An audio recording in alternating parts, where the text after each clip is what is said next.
Hello, everybody. Welcome to our podcast show, Knowledge to Inspire. I'm Tiffany Patlin, author of Unlocking Your Ability to Heal. And I'm Lauren Patterson, author of Freeing Your Heart for Love. Our sole purpose is to discuss a variety of topics, both popular and taboo. We will also be sharing our personal experiences and present experts, inspiring guests, professionals, and upcoming authors, all with the wisdom and knowledge to inspire you. We do that like clockwork now. What are we toasting to today, Lauren? I am toasting to finally submitting my book proposal. Woohoo! I did it yesterday, so now I have to wait. They announced the winners June 14th, 3 days before my birthday. Oh, nice. Yeah, so I'm hoping it's a birthday present. That would be amazing. Start manifesting. I am. I have been since last year, October. Wow. Yeah. I've been manifesting. I wrote it on a piece of paper that I will submit an award-winning memoir to the contest and win. Oh, wow. And you're supposed to submit a 3 to 5 minute video introducing yourself. And in my video, I'll send it to you, but don't share it with anyone. It's a private video on YouTube. I put in there, I can't wait to be an author on your team and I'm ready to sign the contract. So I put that in my video to them. So nice. But then I'm also celebrating, I'm going to start my nonprofit. So I hired a consultant to help me get my application done. She's going to help me build my program. I'm going to start a nonprofit. It's going to be centered around mental health and self-love. That's perfect. That's beautiful. I love it. I love what you're doing with your brand and everything that you're doing. People are going to be so lucky to work with you, and it's going to be amazing. I know you will be very successful. Thank you. What are you toasting to, Tiffany? Revamping my program for my masterclass. I'm gearing and getting ready for the next one.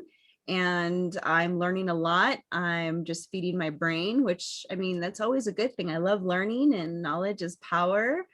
So that's it. I've freed up my plate, making life changes. I'm still transitioning my life because, I'm trying to reinvent my world. So that way I'm doing the work-life balance. That's what I'm trying to work out, because my children need more of mom, dad, and all that. So, and everything's just, mellow. Oh, one thing, I swear. Okay. It's April, right? Right? Yeah. Guess what I saw outside my window today? Again.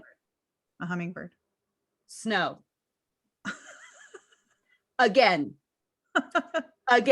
This is Utah weather. It'll be windy, snowing, hailing. Then the next thing you know, the sun came out. And yeah, we thought it was warmer weather. I took my kids outside on Easter, bought them like this rainbow that like shoots water out, and they were playing outside. It was and then now today it was like there was a little bit of snow flurry. I'm like, seriously? Global warming. So I'm celebrating another day of snow too, I guess. I have an outdoor nature story. I actually was going to post the video. I like posting animals with music. I think it's hilarious. So sometimes when I don't want to do my reels, like when I don't want to be the entertainer, I use animals. So remember we got the hummingbird, 3 hummingbird feeders, and then we got the birdseed feeder. And I pulled an angel card that said signs and reminders, right? The same card that I pulled a couple weeks ago. Well, I was looking out on Easter, out my back door, and there was a big bird with a white feathered something underneath, and it was just crouching down like this, looking at me. I was like, what the heck is that? It was a Cooper's hawk, apparently, because I looked it up.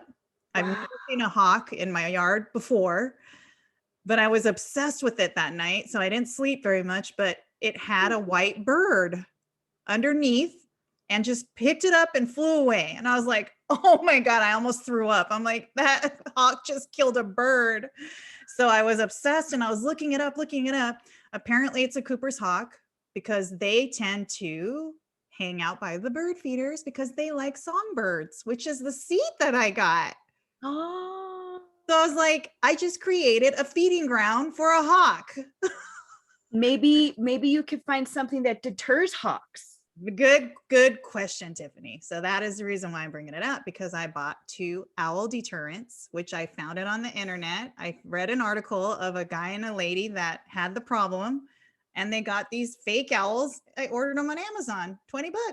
So they're scared of owls? Yes. Huh. Yeah. Interesting, right? Knowledge. I don't know if it's inspiring, but it's knowledge. And I don't know if you know this, but squirrels are acrobats. Squirrels Are acrobats. I know the flying squirrels are crazy because they're like, So squirrels like birdseed too. So apparently this birdseed is attracting all kinds of animals, not just the beautiful birds. Yay, what fun. And I was looking out my window and I got a video of that squirrel climbing up the bird pole, like crouching inside this little groove, and then dives down and like hanging like this off, grabbing the bird seed.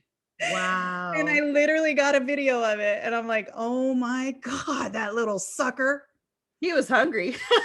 Yeah, so I opened it up, and I opened up the door and I said, you better get out of here. And then today there was a cat trying to eat the birds, and I'm like, what is going on? He's gonna have to get scarecrows, owls. Yeah, so I was gonna get a scarecrow, and I was like, oh my God, this is becoming a lot of money just to have birds in my backyard. But we got the water fountain, right? And the hummingbirds are playing in it. Oh, you got to do a video of that. I want to see a video. I did do it. I did a song Splish Splash with the Oh, that's cute. But I've become like this animal whisperer or something. I think that's great. I think it's a sign that you're just, connecting more and more spiritually. You're just falling more deeper into your spiritual connection, which is great. Yeah, and your class helped me with the gardening because we went out there and we gardened. We got all the weeds out. Well, my husband gardened. I just watched him. I don't garden. I love doing it. I didn't used to before. When the spiders get a little too thick out there, which we're going to try to do something. I know peppermint deters them, but I can't research. I have to depend on my son or my husband to do it, because people who are arachnophobic like me, you go online and you type in what deters spiders. What do you think that they're going to show a picture of? Pesticides, right? Spiders. Spiders deter spiders? Yes, I'm arachnophobic. I'm extremely afraid of spiders. Like, I can't even look at a picture of one. Like, when I'm going, this happened to me actually the other day. If I'm sitting on my phone, this happens to me. Sitting on my phone, I was looking at somebody's story, and you know how it has random things that go through. You have no idea of what's there, and a big old freaking critter was on. I chucked my phone. I'm like, and I'm not kidding. I do that, and I can't go get my phone. I have to tell my husband or call my son Ashton, go get my phone, swipe it up, disappear it, tell it you don't want to see that anymore, because I can't go grab my phone and do it. So you don't like Halloween with those big fuzzy spiders they put on the cars? And you like that movie Arachnophobia? I've seen it. I saw it when I was a little girl, and I was terrified. I was terrified out of my mind. Oh my gosh, you're funny. I don't like spiders either, but I'm not as afraid as you. I can look at a picture of them. I don't like the fuzzy ones though, with the brown spots. Yeah, we need to stop talking about it, because I'm starting to envision it in my head, and they're gonna like. You're like la la la la. Okay. Yeah. We're gonna bring on our guest. So our guest is Christy Simmons. She's a life coach, and I will bring her on. Let's bring her on.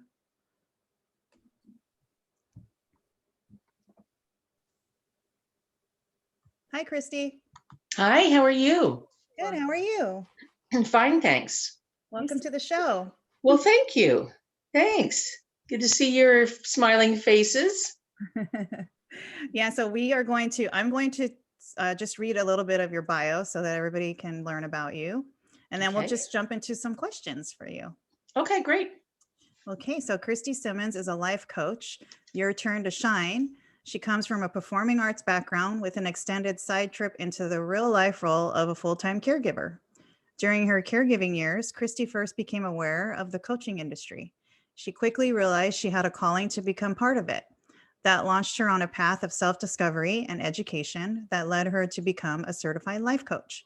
Christy believes that everyone has something special to share with the world, and her practice is rooted in the foundation of helping clients reconnect with the person they were born to be. I love that bio. Oh, thanks. So, how did you, what inspired you to be a life coach? Did you have any type of experiences that you went through? Yeah, well, while I Oh, did she freeze up? Did she freeze up, Tiffany? Yeah. So it has to be on her end because me and you are Yeah. good. Yeah. Okay. We'll wait for her to come back. Let's chatter. She's frozen. That's usually what I notice. That's people who have chosen like a specific life path or something that they're doing. It's typically because they've had some sort of experience or they've known somebody that was really important to them or something like that. Yeah. Like with me, everything that I'm doing, it's because of my past and my experience, and I just want to help people, rise out of that. So I wonder if that's the case with her. Yeah. And she'll probably log back on. There she goes. Hi, Christy. Okay. I was just about to try and connect from my phone or something, but there we are. Okay. We can hear you So now. do you want to back up, or are we just going to cut that out, or? Oh, no, you could go ahead and continue. Okay. So while I was taking care of my mom, which was a 13-year experience, and she was very, very ill for a good 10 of those years, bedbound for 10 of those years. And so I had a lot of time to Oh, she froze again, huh? Maybe it's her connection, huh, Tiffany? Yeah, it is. Her phone might be better. is, I was trying to keep her always mentally stimulated. She couldn't speak at that point and she couldn't see.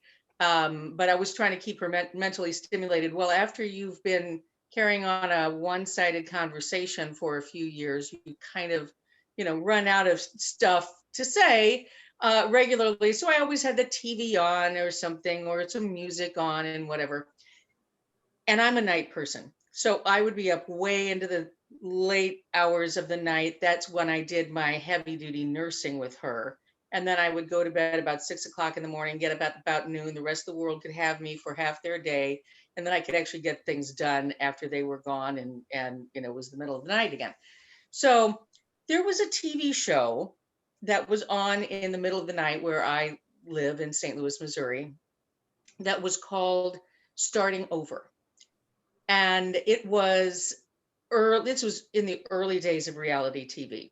So it was one of those setups where they had people from different walks of life, all women from different walks of life, all brought into this Beverly Hills mansion where they were living for the course of the season. But this was the thing that made the show special, was that they all got coaching.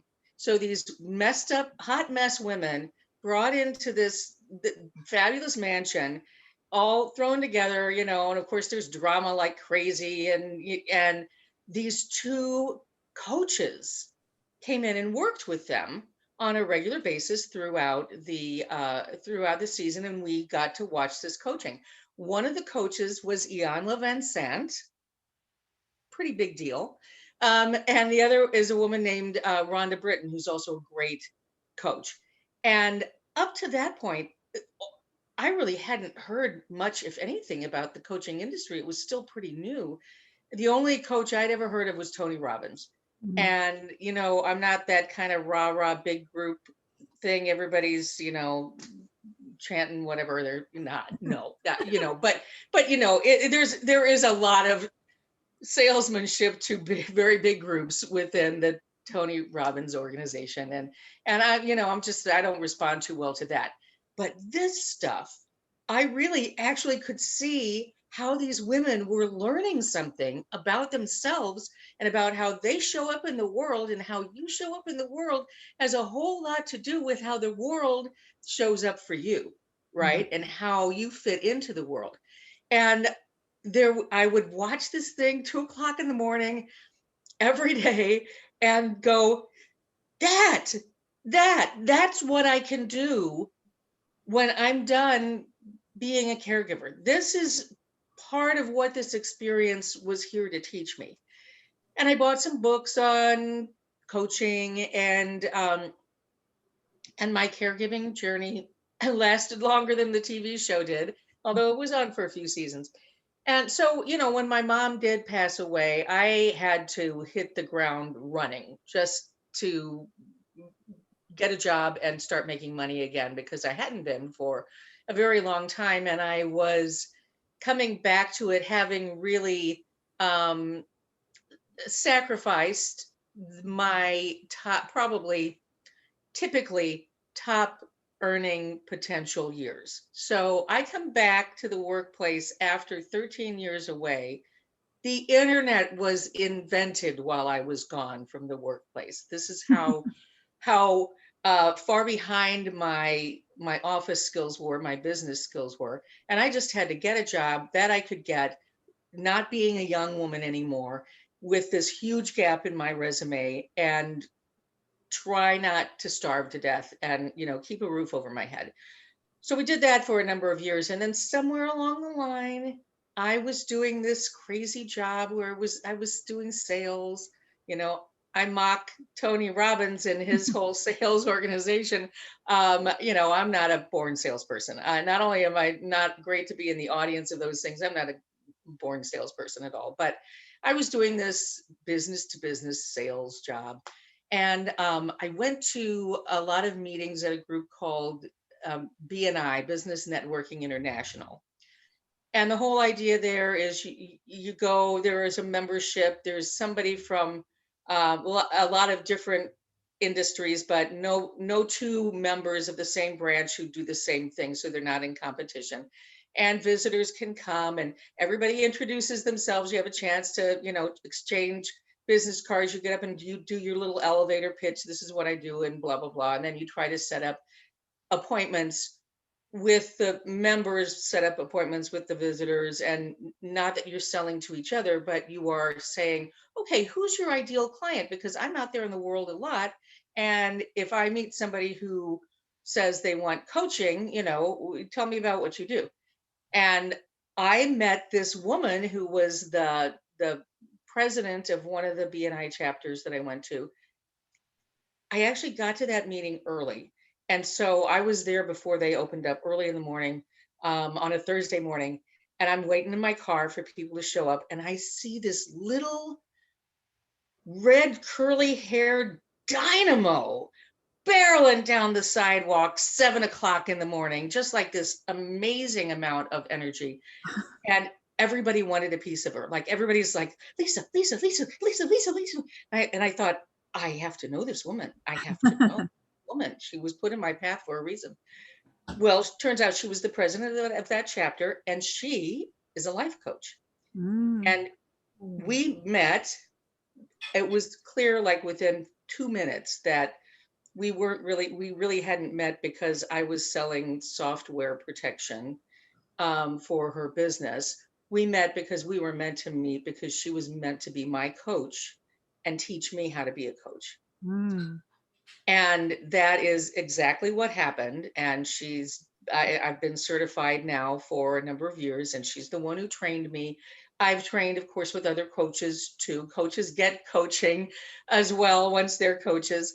But she's the one who really gave me the foundation. And that foundation being one of the parts that you read in my bio about helping people reconnect with the person they came into this world to be, who they really are, before the world happens to us, right?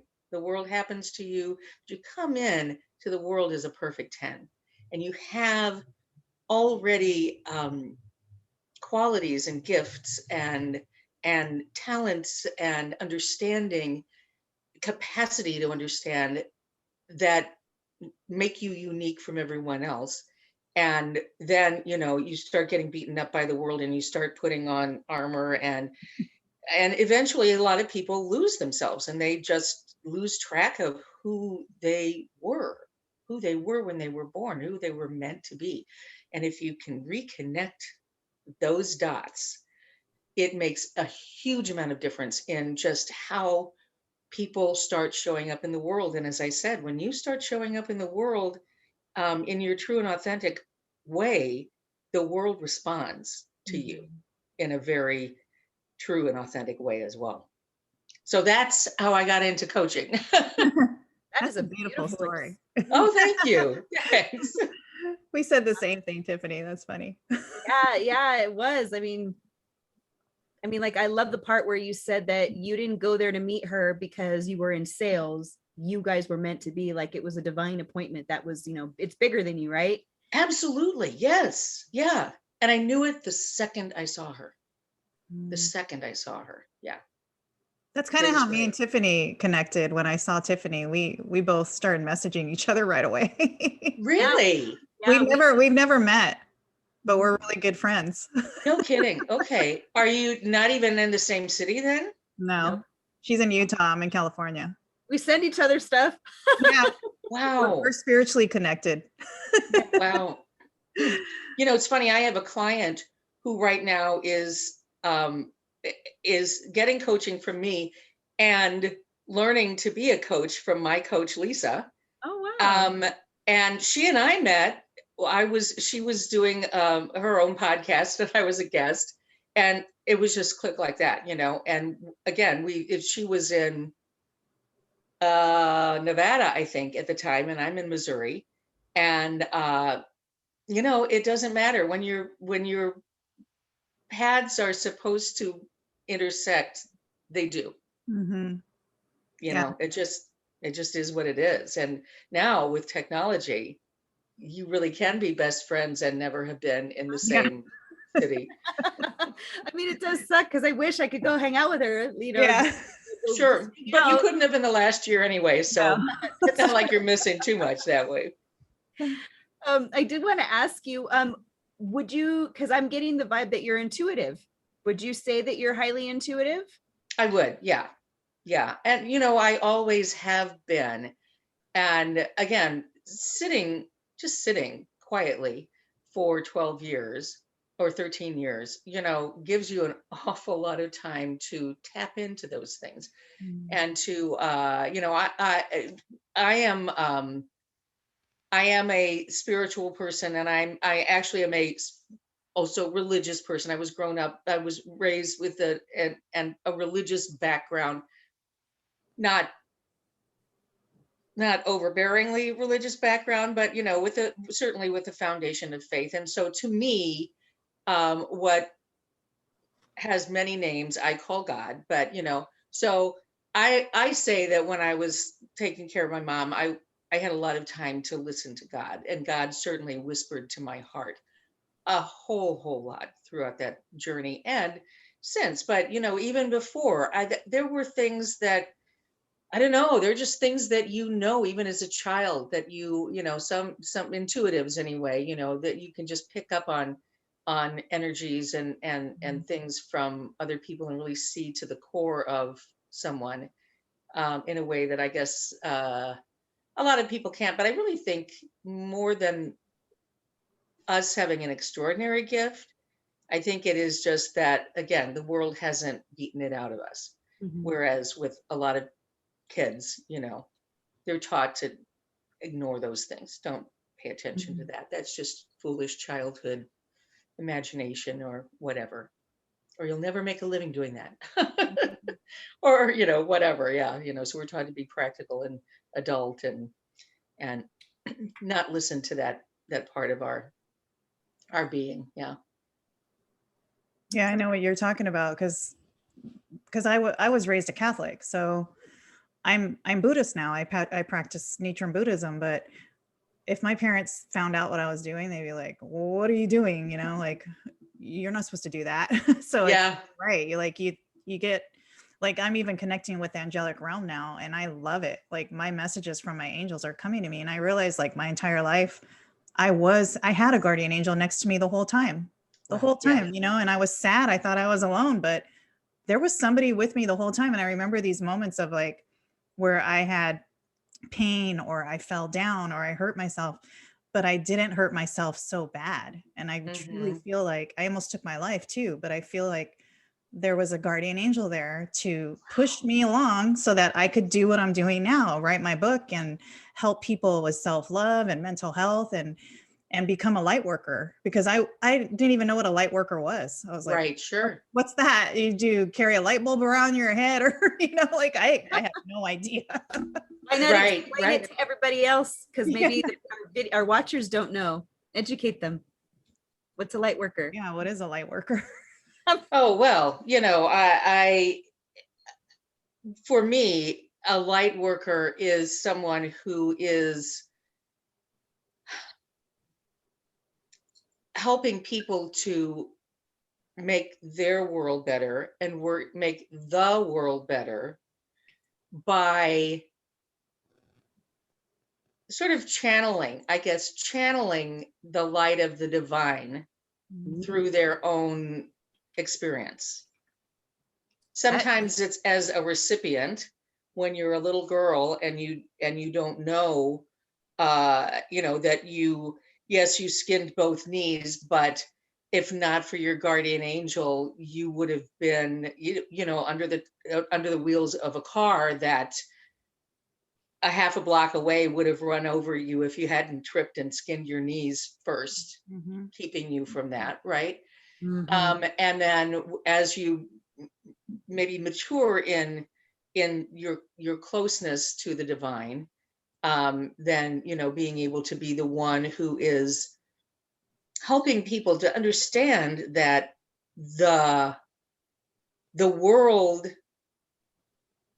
doesn't really define you. The way the world looks at you doesn't define you. The way you look at the world and the way you show up in the world and the way you reflect the divine is what kind of defines who you are and the work that you do in this life. We are put here for a reason. I think each one of us is put here for a reason or a few reasons.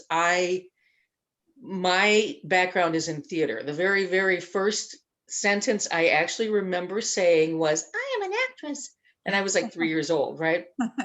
Cute. And I did that for a very, very long time. In fact, when my mom became ill, I was a radio personality. I was doing live theater in St. Louis. I was, by that time, had developed my singing voice, was singing. And I just sort of shut all of that down at that time. Theater is something I was born for, and it's something that I still do. Singing was something I was born for. It's something I still do. But I was in my 40s, never married, no kids, even though would have liked to have been married. Fortunately for me, none of the men I might have married wanted to marry me at the same time I wanted to marry them, and vice versa. So, it just never happened because none of them would have stuck around for my caregiving journey. Mm-hmm. Right. I have two siblings, both older, both had families of their own. Um, I was the one who could step in and help my mom. And I was the one who did. And I really feel that that was part of my purpose in life, Mm-hmm. not only to take care of her, but to learn from her and from her experience. Everything, everything that has so enriched me. People used to say to me when I was on that caregiving journey, "Oh, you've given up your life for your mother. Oh, she's so lucky to have you." And I know they really meant well. Here's the thing, I got my life from my mother. First of all, in birth, actually got my life from my mother. But I also got such richness of character and spirit from that time spent in service to my mother, totally in service. Whereas before, I was in service to me, me, and me. I didn't have, again, no kids, no spouse. I was footloose and fancy free, loving it, trying to be the best person I knew how to be. but I didn't really have to make any sacrifices for anyone else. And then you learn how to do it. And you learn that in sacrificing, you're not actually losing anything. You are gaining so much from the experience. So much wisdom, so much grace did my mother, in her profoundly ill being at that time, show. So much, I hear people at that time, particularly, it was a big kind of a big new concept, you know, um, aging with dignity, dying with dignity, all of that. Okay, here's my take on dignity and people who are not um, typically abled anymore, or maybe not ever. Dignity is not about whether someone can get up out of bed by themselves, walk to the bathroom, go to the bathroom, take care of everything, and come back and go to bed. That's not them living a life of dignity.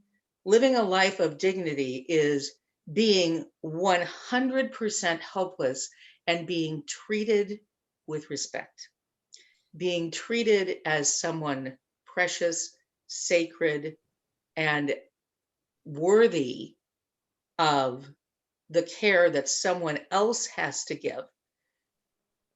Being someone with dignity is being able to sustain your existence, even though not everyone who sees you is going to see in that state still a human. They're going to see maybe just a bag of bones lying in a bed. The dignity came from my mother, not from her circumstances, but the way she was able to handle all of the indignities thrown at her. And then additionally, she was treated with dignity by many, many people as well. And part of my journey and part of the great gift that was given to me was that I was able to watch my mother and be an instrument for her, because she couldn't speak, change people's minds about how much of a human she still was, lying in a bed, unable to move, unable to speak, but still able to feel, think, love. She was a brilliant woman. Had been a concert pianist, and she was trapped inside this body that was no longer functioning for her. But I knew she could communicate with me so well, with just like the raise of an eyebrow and whatever. I knew what she understood. And when she was really, really sick, like with a fever kind of sick, with an infection kind of sick on top of everything else, then things got foggy for her. But otherwise, she was sharp as a tack, and she knew. And she had been a teacher her whole life, as well as being a pianist. And to see her teaching from that bed, from that sick bed, that hospital bed, teaching people how to treat people with dignity. Wow. Such a life lesson. That, my friends, is a light worker. Mm-hmm. Yeah. Right there. Yeah. That was beautiful. I love the way you speak. Thank you. So what did she have? Did she have I forgot what that, is it ALS or? She did not, although early on, she was tested for that. Boy, that's a horrible disease. But there are so many. She actually had vascular dementia. She had, it started off with a cluster of small strokes that, then came faster and more furiously. But she also, unfortunately, had to suffer some horrible malpractice. Some really bad medicine was practiced on her a number of times. And I had no training, going into this, I had no training. We're taught to trust the experts. We're taught not to question. by the end of my 13 years as my mother's caregiver, I had people saying, "Oh, you're a nurse." No, I'm not. But I've learned everything I can about what I need to know to help my mother. And there's a part of me that's not proud of this, but there was a part of me that was very proud of this. I actually made a doctor cry once because my mother needed something, and he was new. It was the middle of the night. By this time I'd learned when she was in the hospital, I could not leave her because bad things would happen. Right. And she was in need, and I knew what she needed. I knew what medication she needed, what intervention she needed. I'd been through this for years now.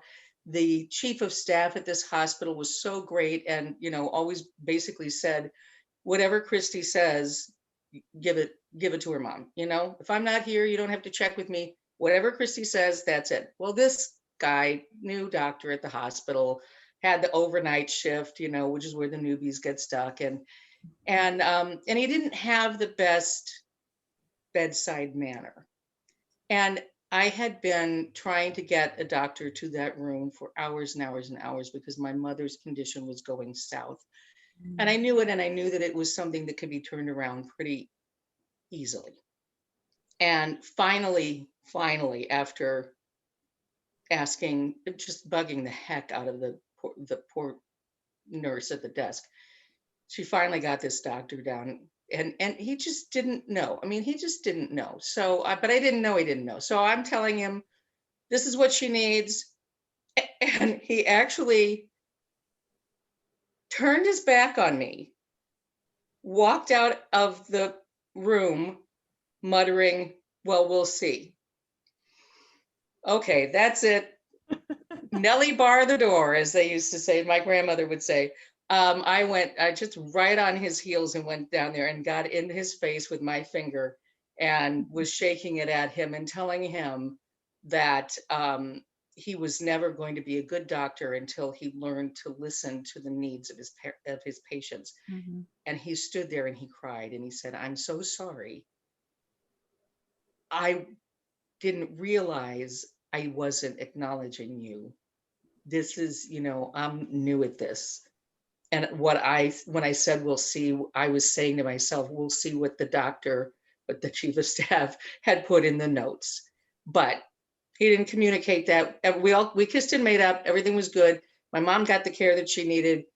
Things turned around. But we're none of us perfect. We have our moments. But what got me into that story was that I knew what the young doctor didn't know. I knew what my mom needed. I had learned that. I had learned that much medical knowledge because in the early days, I didn't know it and I trusted. And my mother, unfortunately, suffered for it. And so, when the care of someone's life is in your hands, you really have to step up. When you find that you've missed something, and because of that, someone was able to hurt this person, not intentionally. People are doctors are human, nurses are human. They're not all created equally. They're not all equally gifted. Bad stuff happened. I even at one point contacted an attorney to see if I could sue over one incident, and was told by many attorneys, "No, I won't take the case because the patient lived, so you don't have a case." Help me here, help me here. Yeah, she lived, and she now has less function than she did when she came into your hospital and was put into your care, and she's never going to give that function back. And you're telling me that it's okay because she's alive. Now she's got to live not being able to move. Now she's got to live not being able to see because, oh yeah, you gave her Parkinson's medications, misdiagnosed her with Parkinson's, and it rewired her brain in a way that didn't need to be rewired. And now she can't function even as well as she did when she came to you. Things like that. So yeah, it was really, vascular dementia, which was exacerbated by medical malpractice. And you just you take what is given to you and you say, okay, well, never again this. If this was not right, never again this. I don't know what's coming next. I don't know if I'll know what to do about it. I'm going to do my very best. And you just heighten your awareness and you become more and more the watchdog, the pit bull. Sometimes, I could be everybody's best friend or their worst nightmare, but I wasn't there to make friends. If I did make friends, that was great. I wasn't there to make friends. I was there to protect my mother and to take care of my mother. So, I could be a force to be reckoned with, but I also, would take songbooks to the hospital when we would be on our way, and if it was too big an emergency, and I just had to run and follow the ambulance, I had a friend I would call and say, okay, looks like we're staying. Will you go to the house and pick up some, a couple of changes of clothes and this and that and the other thing, and bring me some songbooks. And I would sit at my mother's bedside and I would sing to her. And the books, I mean, I know like a million songs, but the books were great because when the person you love is fighting for their life, you don't really need to have to think about, okay, well, what song could I sing next? You just open up a book and I would just go through it. There was a time where she was hospitalized. She had some seizure disorder that came about because of one of the meds that was prescribed to her that, ultimately wasn't doing her any good and was causing harm. And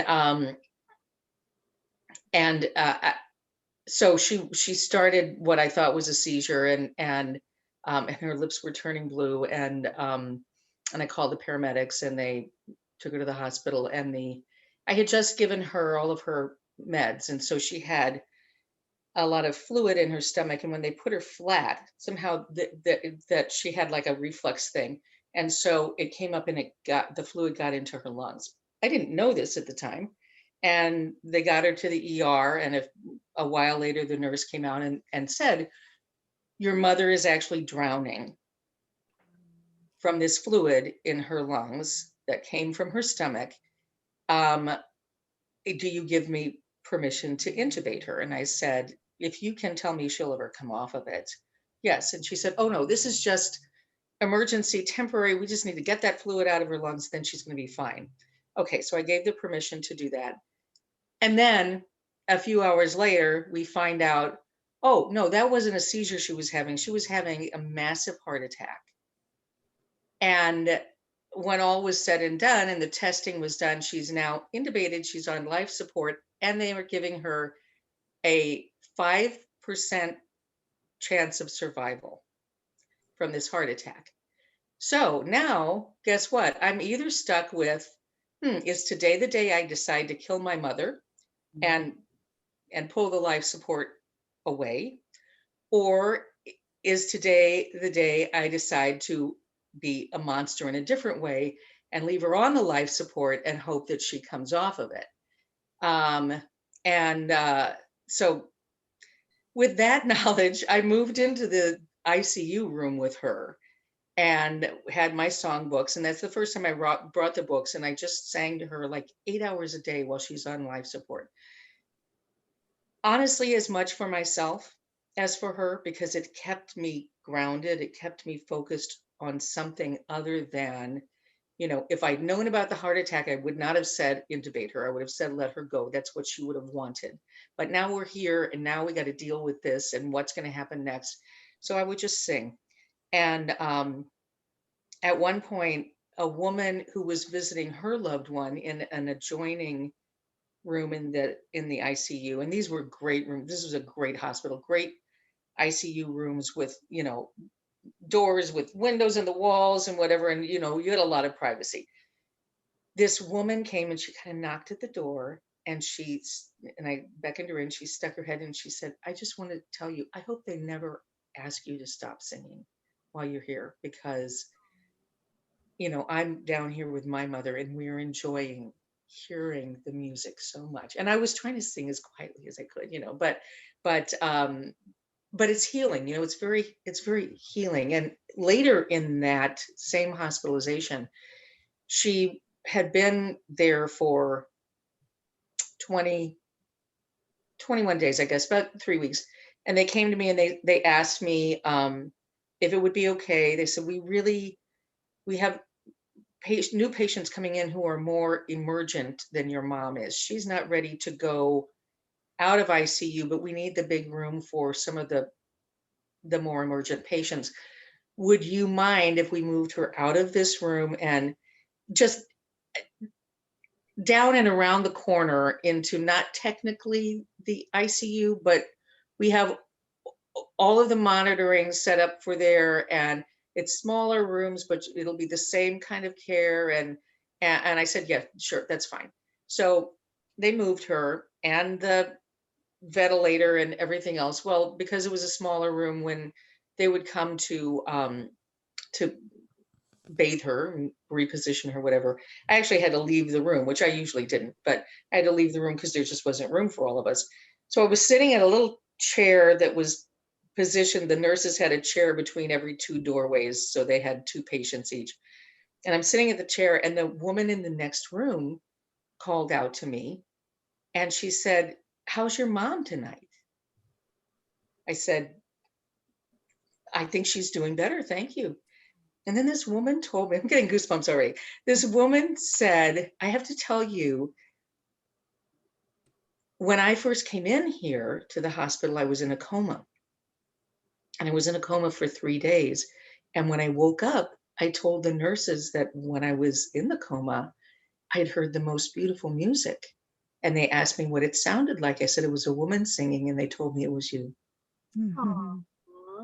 I can see now, like everything that you've been saying, your whole journey, everything that you have done, I can see how everything that you said led you up to be this amazing life coach. I mean, it's a beautiful experience. I think people would be so amazed and happy and lucky to work with you because, like you said, 13 years of just learning how to be there for other people and listen and care for them. Like, that's amazing. Mhm. Right. It really was. It was a tremendous gift to me, really tremendous gift. And now I am honored and blessed to be able to, yes, listen to other people and hear their journey, and be able to help them connect the dots. Whereas again, throughout life, often we're told to shut up, don't pay attention to the dots. This is just your life. This is your reality, It is and what this it is is. how it's going to be for you. Well, no, it doesn't have to be. I agree. You can find yourself again, no matter what comes your way. You can find yourself, and then you find your path. Mhm. Yes. How can people find you if they want to work with you after this amazing show? Oh, thank you. Well, they can find me on Facebook. That's the best way to do it. I keep threatening to get myself a souped up web page, and um, it's just not my priority. My priority is just connecting with people. So they can find me on Facebook. My coaching page is called Your Turn to Shine, because we're going to shine the light, give everybody the opportunity to live and walk in their own divine light. So Your Turn to Shine on Facebook. Awesome. Yay. Thank you Is so there a much. special quote or message you want to leave our watchers, listeners with? Oh gosh, there are so many, but all right, two. The first one is, happiness is a choice, right? We all have the choice of how we're going to see what happens to us and how we're going to respond to it. Happiness is a choice. And then this one, I found back when I was a little theater student in college, and I would put this in the programs under my bio. It was kind of my like little signature.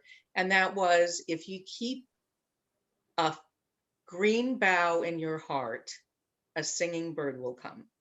Hmm. Ooh, Lauren, I thought of you right away because she has pet birds. Oh, really? Yes, I have hummingbirds and songbirds that come to my backyard. Oh my gosh, how Well, I wonderful. lured them here. I provided food and water, and I want them to live here. So Oh, how I bribed them with wonderful. food. Even birds could be bribed with food. Yeah, they can. They can. Well, with love. I mean, um, uh, food's out there in the world. The people who put it out there are also putting the love out with it. Yeah. Tastes better, Lauren. But thank you for being on our show, and we will send the links to you so you could share it with your followers as well. Oh, that's great. That's terrific. And I'm planning to start a podcast of my own, probably in the summer. Awesome. So I'm going to reach out to you two. I would love to have you on my podcast if you can make Yes. time. Okay. We would Yes, love we to. love that. We're experts. at Terrific. it. Okay. Thank Okay, you so bye. much, Christy. Bye-bye. Thank you. Thank you. Bye. Bye-bye.